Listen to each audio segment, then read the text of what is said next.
La declaración de Randolph Carter por Howard Phillips Lovecraft. Les repito que no sé qué ha sido de Harley Warren, aunque pienso, y casi espero, que ya disfruta de la paz del olvido, si es que semejante bendición existe en alguna parte.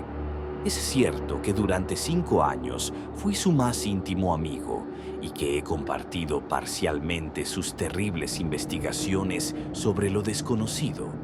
No negaré, aunque mis recuerdos son inciertos y confusos, que este testigo de ustedes pueda habernos visto juntos, como dice, a las 11:30 de aquella terrible noche, por la carretera de Gainesville, camino del pantano del Gran Ciprés.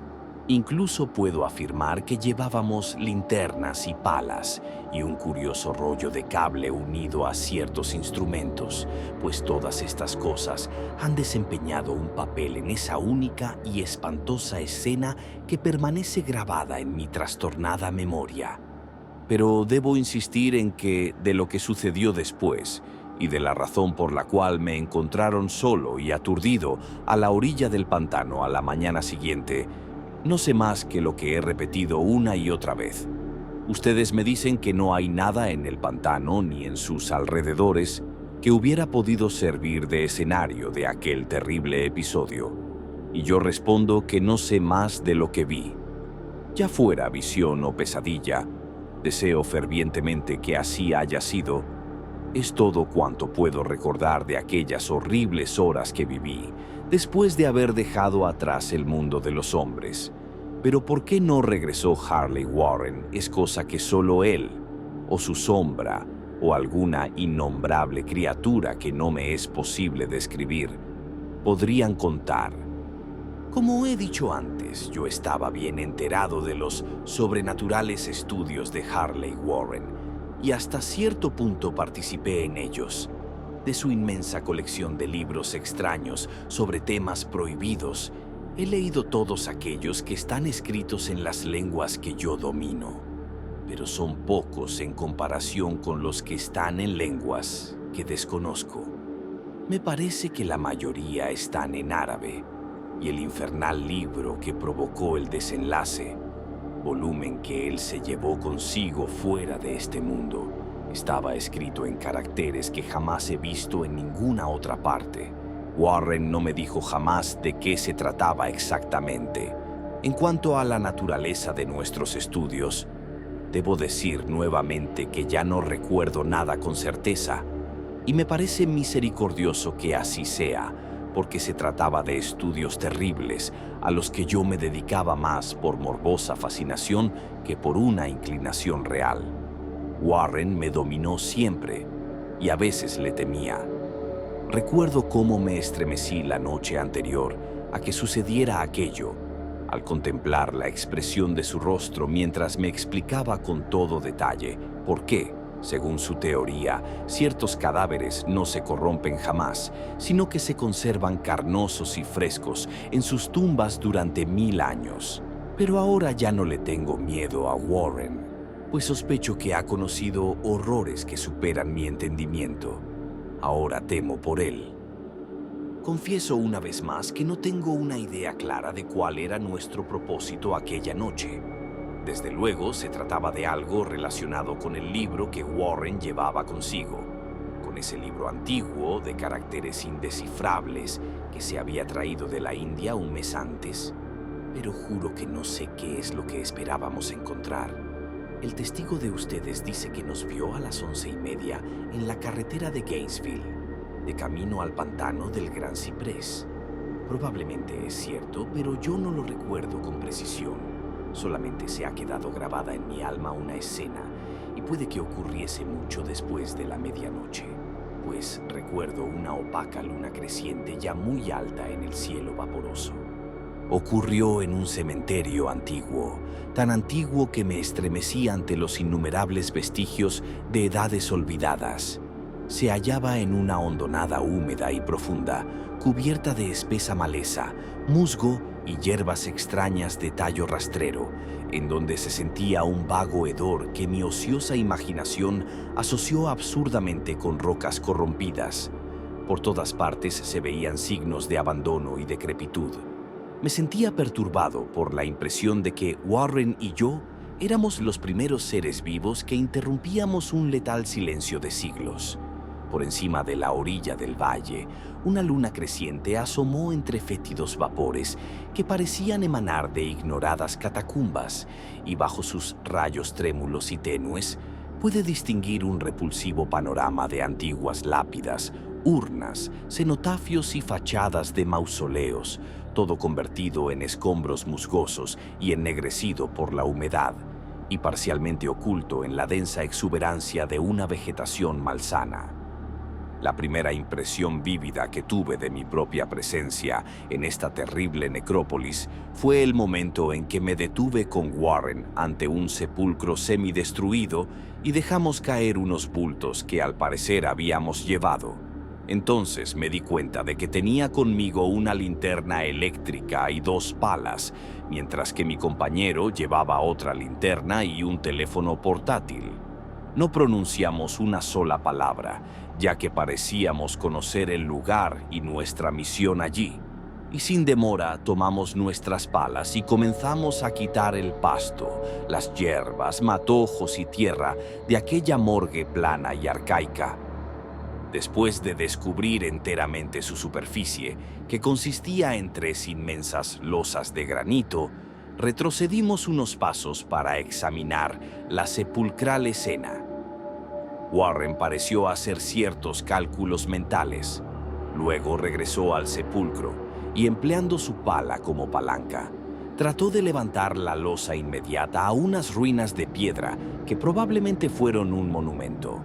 No lo consiguió y me hizo una seña para que lo ayudara. Finalmente, nuestra fuerza combinada aflojó la piedra y la levantamos hacia un lado. La losa levantada reveló una negra abertura, de la cual brotó un tufo de gases miasmáticos tan nauseabundo que retrocedimos horrorizados. Sin embargo, poco después nos acercamos de nuevo al pozo y encontramos que las exhalaciones eran menos insoportables.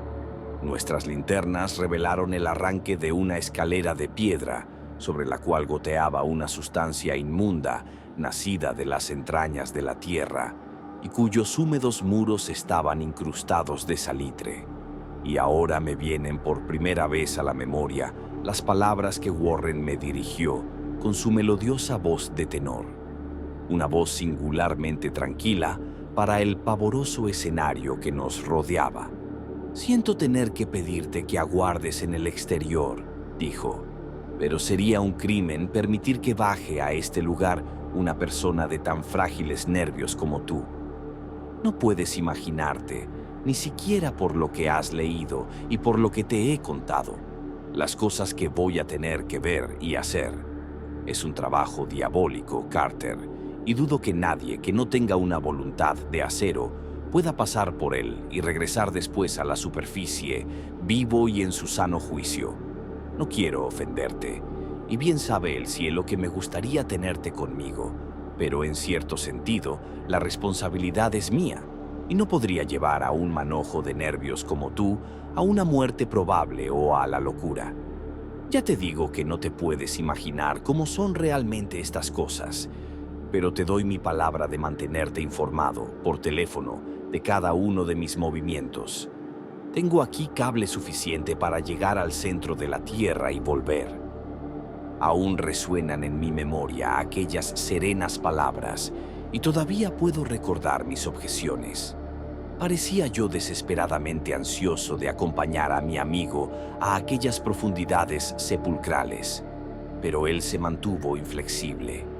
Incluso amenazó con abandonar la expedición si yo seguía insistiendo, amenaza que resultó eficaz, pues solo él poseía la clave del asunto.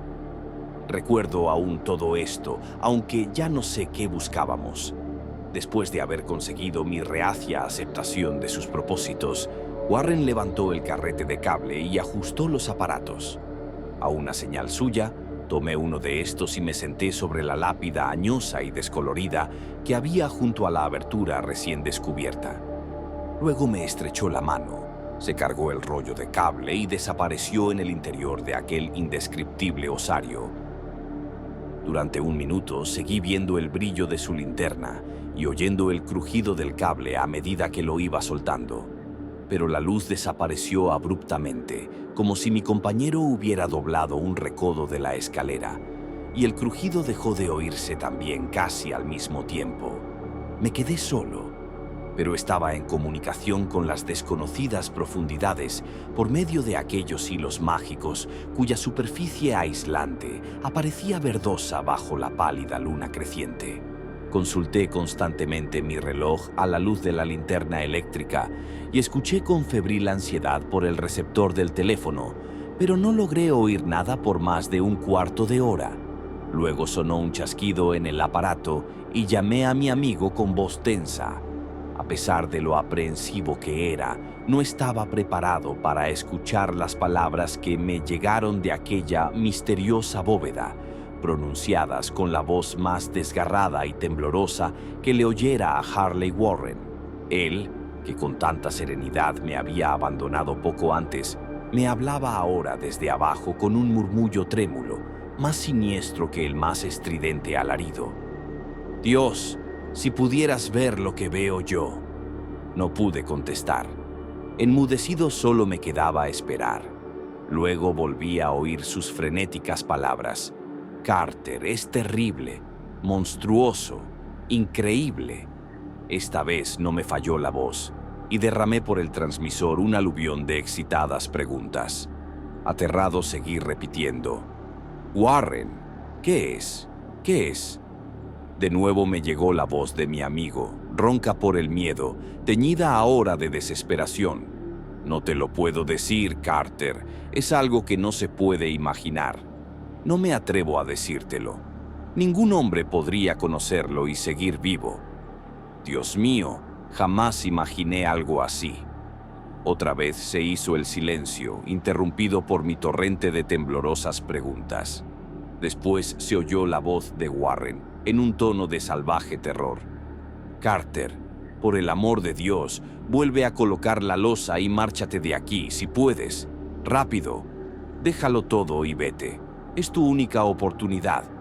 Hazlo y no me preguntes más». Lo oí, pero solo fui capaz de repetir mis frenéticas preguntas. Estaba rodeado de tumbas, de oscuridad y de sombras, y abajo se ocultaba una amenaza superior a los límites de la imaginación humana. Pero mi amigo se hallaba en mayor peligro que yo, y en medio de mi terror sentí un vago rencor de que pudiera considerarme capaz de abandonarlo en tales circunstancias. Más chasquidos y después de una pausa se oyó un grito lastimero de Warren. «Esfúmate. Por el amor de Dios, pon la losa y esfúmate, Carter». Aquella jerga infantil que acababa de emplear mi horrorizado compañero me devolvió mis facultades. Tomé una determinación y le grité: «Warren, ánimo, voy para abajo». Pero a este ofrecimiento el tono de mi interlocutor cambió a un grito de total desesperación. «No, no puedes entenderlo. Es demasiado tarde y la culpa es mía. Pon la losa y corre. Ni tú ni nadie puede hacer nada ya». El tono de su voz cambió de nuevo. Había adquirido un matiz más suave, como de una desesperanzada resignación. Sin embargo, permanecía en él una tensa ansiedad por mí. «Rápido, antes de que sea demasiado tarde». Traté de no hacerle caso. Intenté vencer la parálisis que me retenía y cumplir con mi palabra de correr en su ayuda. Pero lo que murmuró a continuación me encontró aún inerte, encadenado por mi absoluto horror. «Carter, apúrate. Es inútil. Debes irte. Mejor uno solo que los dos. La losa». Una pausa, otro chasquido y luego la débil voz de Warren. «Ya casi ha terminado todo. No me hagas esto más difícil todavía. Cubre esa escalera maldita y salva tu vida. Estás perdiendo tiempo. Adiós, Carter. Nunca te volveré a ver». Aquí el susurro de Warren se dilató en un grito. Un grito que se fue convirtiendo gradualmente en un alarido preñado del horror de todos los tiempos. Malditas sean estas criaturas infernales. Son legiones. Dios mío, esfúmate. Vete, vete. Después, el silencio. No sé durante cuánto tiempo permanecí allí, estupefacto, murmurando, susurrando, gritando en el teléfono. Una y otra vez, por todos esos eones, susurré y murmuré. Llamé, grité, chillé. Warren, Warren, contéstame, ¿estás ahí? Y entonces llegó hasta mí el mayor de todos los horrores, lo increíble, lo impensable y casi inmencionable. He dicho que me habían parecido eones el tiempo transcurrido desde que oyera por última vez la desgarrada advertencia de Warren y que solo mis propios gritos rompían ahora el terrible silencio. Pero al cabo de un rato sonó otro chasquido en el receptor y agucé mis oídos para escuchar.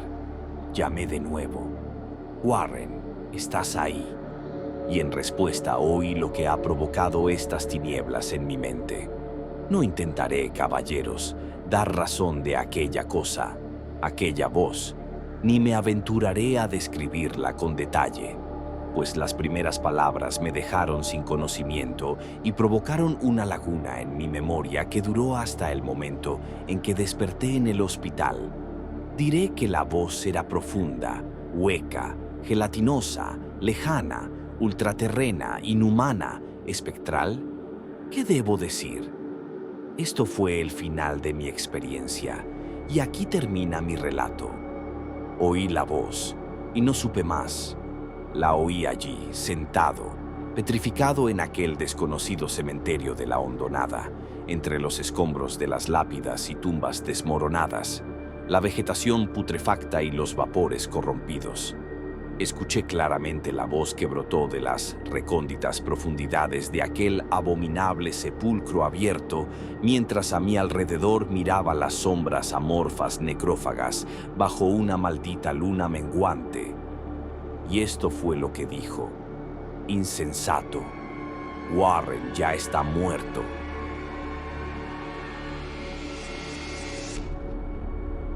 Esta historia te la trajo Lovecraft House.